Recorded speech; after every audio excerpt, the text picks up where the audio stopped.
Video 4, the final video for Lesson 1 in Unit 5, involves a discussion of the very important concept of writing fractions in simplest form. Writing fractions in simplest form is very closely linked to the idea of writing equivalent fractions, because a fraction written in simplest form will be an equivalent fraction for the fraction you started with. Writing fractions in simplest form, we also call this reducing. So when writing final answers that are fractions, you should always make it a practice to give your answer in simplest form unless told otherwise. Simplest form refers to the idea that the fraction cannot be reduced any further. The numerator and denominator will have no common factors other than 1. And ideally, we use the greatest common factor, the GCF, of both the numerator and denominator to aid in reducing. And these points, they're going to become a lot clearer here now when we look at a few examples. So let's say we've worked through a calculation and our final answer is 15 over 20. We will not leave our answer as 15 over 20 because this particular proper fraction is not in simplest form.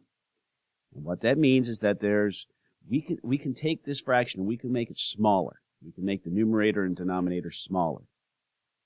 So what we need to think about, ideally, is the GCF, or what's the biggest number, the largest number that will divide nicely into both 15 and 20.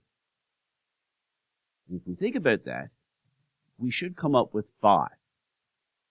So what we do, we take our numerator, divide by 5. We take our denominator, divide by 5.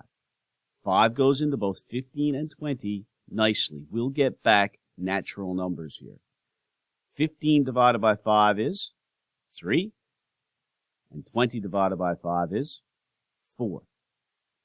And when we look at 3/4, the only factor that both our numerator and denominator have in common is 1. So, we have it reduced to simplest form. Let's look at 18 over 20. And again, we ask ourselves the question, what's the biggest number that will divide nicely into 18 and 20?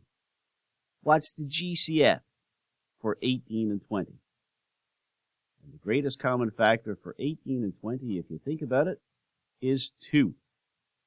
So we'll divide 18 by 2 and 20 by 2. 18 divided by 2 is 9. 20 divided by 2, 10. 9/10, simplest form.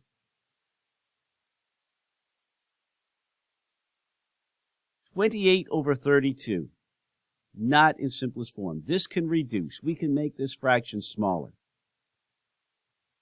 GCF, what's the largest number that will divide nicely into 28 and 32? If you know your multiplication facts well, that makes a huge difference when we do these types of questions. If we divide numerator and denominator by 4, 28 divided by 4 is 7. 32 divided by 4 is 8. And 7/8 cannot be reduced any further. But before we move on, I want us to look at 28 over 32 again. Sometimes we'll reduce, but we may not get at the simplest form. And that will happen if we don't follow this bullet right here, the idea of choosing the GCF. And that's why I said ideally, because ideally we do this in one step. But let's revisit the 28 over 32 again, right here. And maybe you looked at this and you said, well, 28, 32, they're both even numbers, so I know 2 will go into both nicely. And you may go ahead and divide by 2 and divide by 2.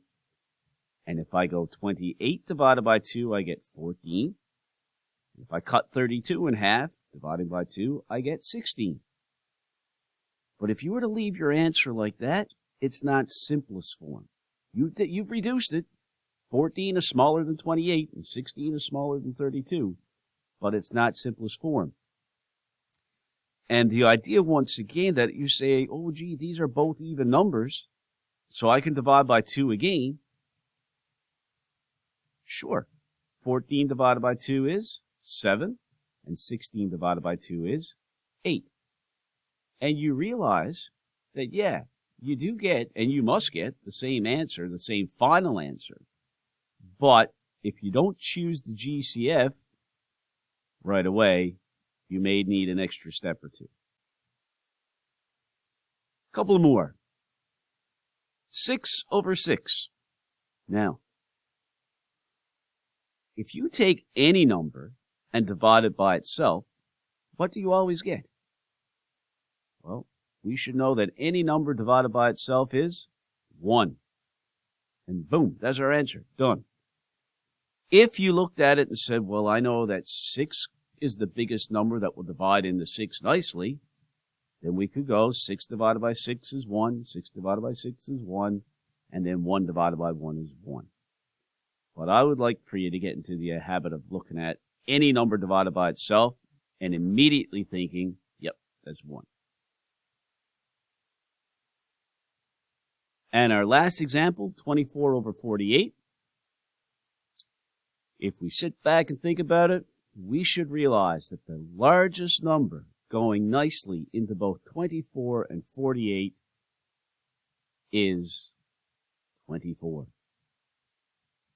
Largest nice number going into both 24. 24 divided by 24 is 1, because any number divided by itself is 1. And 48 divided by 24 is 2. So we've taken this 24 over 48. We reduce it, simplest form, 1/2. Now I would like you to proceed to the activities for lesson number 1.